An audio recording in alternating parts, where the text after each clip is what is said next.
राजनीतिक जो आरक्षण है SC ST का, उसमें अगर क्रीमी लेयर लगाने की बात हो रही है तो मैं इसका स्वागत करता हूँ। पूरा बहुजन जो SC ST के नेता हैं वो इसका जवाब दें। अगर वो लोग चुप हैं, मेरी जो जानकारी है ये उन्होंने नौकरी वाले आरक्षण में कहा है। जो पॉलिटिकल जो रिजर्वेशन है SC ST का, वो 10 साल के लिए है। तमाम पॉलिटिकल पार्टी के नेता उसको थपथपा के हर 10 साल पर बढ़ा देते हैं। नौकरी वाला में सब चुप हो जाते हैं। शिक्षा और नौकरी वाला जो रिजर्वेशन है, क्रीमी लेयर का पहले कंसेप्ट समझिए। क्रीमी लेयर बहुत बड़ी बेईमानी है। OBC को जब 92 में मंडल कमीशन लागू हुआ, इस देश में SC ST OBC के सारे संवैधानिक अधिकार के खिलाफ फैसला सुप्रीम कोर्ट हाई कोर्ट में आता है। पटना हाई कोर्ट में रिजर्वेशन रुक गया जाति जनगणना के बाद। सुप्रीम कोर्ट से OBC रिजर्वेशन में कमीशन लग गया। ये पहले कहते थे कि 50% का कैप नहीं हटेगा, 10% इकोनॉमिक वीकर सेक्शन का रिजर्वेशन देके कैप भी हटा दिए। उसके बावजूद कई राज्यों में, राजस्थान, मध्य प्रदेश, छत्तीसगढ़ में 27% OBC को रिजर्वेशन नहीं है। बंगाल ये लोग नहीं दे रहे हैं, वहां इनको कैप हट जाता है। झारखंड भी कह रहा हूँ, वहां इनका कैप हट जाता है।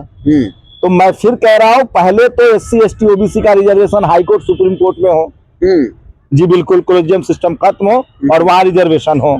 एक बात। दूसरी बात, ये वही अश्विनी उपाध्याय हैं, अगर इनको SC ST कह रहे हैं कि गरीब SC ST को उससे मदद मिलेगी, ये लोग बहुत शातिर हैं। ये लोग चाहते हैं कि जो घोड़ा चना खा सकता है उसको घास खिलाया जाए, और जिस घोड़े को अभी दांत नहीं है उसको चना खिलाया जाए। अगर क्रीमी लेयर की इनको चिंता है तो इकोनॉमिक वीकर सेक्शन में क्रीमी लेयर लगे। आपको जानकर हैरानी होगी कि 10% जो जनरल को, गरीब जनरल को मिला है, उसमें पटेलों को आरक्षण नहीं मिल पा रहा है, जाटों को नहीं मिल पा रहा है। ये भी जनरल में आते हैं, पटेल, जाट, मराठा, इन सबको नहीं मिल रहा है। यहाँ तक कि ठाकुर साहब, राजपूत समाज का एक भी chief justice of India supreme court में वकील नहीं है।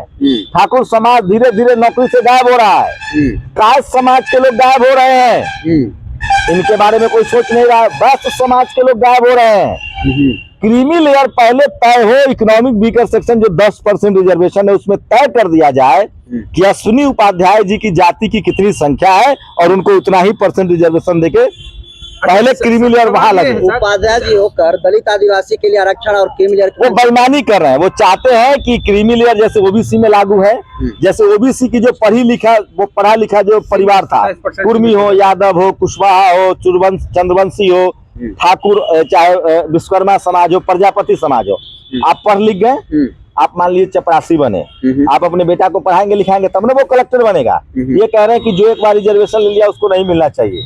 तो बताइए, शुरू तो कह के देखे कि जो एक बार नौकरी कर लिया है ना उसको सरकारी नौकरी में नहीं जाने देंगे। ऐसा कर दे।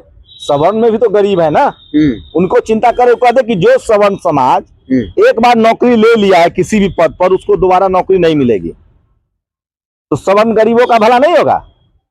इनको सिर्फ दलित पिछड़े गरीबों की चिंता है, इसलिए कि ये शातिर लोग हैं। ये वही अश्विनी उपाध्याय है जो कहते हैं कि बाबा साहेब ने 10 देशों का संविधान कॉपी किया है, फ्रांस, इंग्लैंड, अमेरिका, जर्मनी, फलाना फलाना, और उन 10 देशों ने मनुस्मृति को कॉपी पेस्ट किया है। मतलब अश्विनी उपाध्याय जैसे लोग मनुस्मृति के समर्थक हैं। ये घोर संघी हैं, RSS के लोग हैं।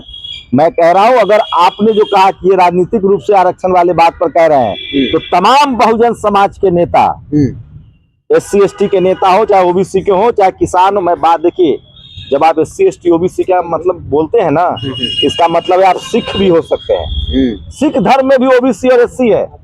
आप हिंदू भी हो सकते हैं, SC ST OBC। आप क्रिश्चियन है तो भी आप शेड्यूल्ड ट्राइब हो सकते हैं। आप मुस्लिम है तो भी OBC और शेड्यूल्ड ट्राइब हो सकते हैं।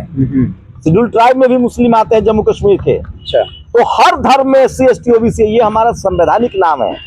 हमें हमारा धर्म से इसका कोई लेना देना नहीं है। आप किसी धर्म के मानने वाले हो, ये आपका संवैधानिक नाम है। इस संविधान ने आपको नाम दिया और इससे आपको अधिकार दिए गए हैं। तो बहुजन नेता चुप क्यों है दलित करके? इतनी बड़ी मुद्दा पर जो है केंद्र सरकार राज्यों को नोटिस। देखिए, बहुजन नेता चुप नहीं है। बहुजनों के पास मीडिया नहीं है। हम लोगों को घूम घूम कर बहुजन नेताओं के पास जाना पड़ेगा, और सोशल मीडिया पर जो तमाम जो बहुजन समाज के युवा हैं वो लिख रहे हैं इसको इसको लिख रहे हैं, काउंटर कर रहे हैं कि ये क्रीमी लेयर ओबीसी की तरह, जैसे ओबीसी में क्रीमी लेयर ला दिया गया। अब जो ओबीसी में कलेक्टर बन जाता है वो आरक्षण की लड़ाई छोड़ देता है। उसको लगता है कि भाई आरक्षण की लड़ाई में हमारा क्या फायदा, हम तो कलेक्टर हैं, हमारे बच्चा को तो मिलना नहीं है। क्रीमी लेयर पूरी तरह से अपने ही समाज की लड़ाई को कमजोर करने का षड्यंत्र है, क्योंकि ओबीसी का अभी सामाजिक और शैक्षिक जागरूकता उतनी नहीं है एससी एसटी के मुकाबले। एससी समाज में सबसे ज्यादा पीएचडी है, सबसे ज्यादा जागरूकता है। एससी समाज के 4-5 चीफ जस्टिस भी हो चुके हैं, चीफ जस्टिस ऑफ इंडिया भी हो चुके हैं, तो हाईकोर्ट में भी वो जज हैं। वो समाज बहुत जागरूक है, वो समाज आरक्षण के खिलाफ लड़ाई लड़ता है, आरक्षण के पक्ष में। तो ये नया, पहले तो उन्होंने एससी एसटी रिजर्वेशन को फैब्रिकेट कर दिया। अब बताइए, जब फैब्रिकेट कर दिया, बांट दिया, तो क्या ये जो लेखपाल की भर्ती हुई या एससी की चोरी होती है सीटों की, तो वाल्मीकि समाज की सीटों की चोरी नहीं होती है? माझी जी के समाज की सीटों की चोरी नहीं होती है? तो ये जो क्रीमी लेयर है ना, उससे भी खतरनाक है।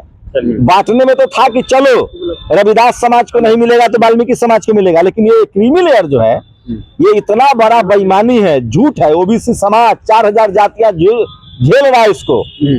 अब दलित समाज और शेड्यूल ट्राइब के, मैं तो कह रहा हूँ बहुजन समाज के लोगों को इस पर जागरूक होना चाहिए, और एससी एसटी ओबीसी को। और मुझे पूरी उम्मीद है अब इस देश के एससी एसटी समाज को कोई धोखा नहीं दे सकता है। ऐसे कितना अश्विनी उपाध्याय आएंगे जाएंगे, समाज बहुत जागरूक है, सबसे ज्यादा सोशल मीडिया इन्फ्लुएंसर है। ये समाज के हर घर घर में खबर पहुंच गई है, और आने वाले समय में चाहे चिराग जी हो, चाहे मायावती जी हो, चाहे चंद्रशेखर जी हो, तमाम बहुजन समाज के नेता, चाहे नीतीश कुमार हो, सब लोगों को बोलना चाहिए, ओबीसी वालों को भी। और अब ओबीसी को भी लड़ना चाहिए कि हमारा भी क्रीमी लेयर हटाओ। आप जानते हैं 8 लाख रुपए कमाने वाला जनरल कैटेगरी का आदमी गरीब है, 8 लाख रुपया कमाने वाला ओबीसी, कुर्मी यादव, कुशवाहा, चंद्रवंशी, प्रजापति, विश्वकर्मा या साहू समाज के लोग अमीर हो गए। ये कितना बड़ा हिपोक्रेसी है, सोचिए।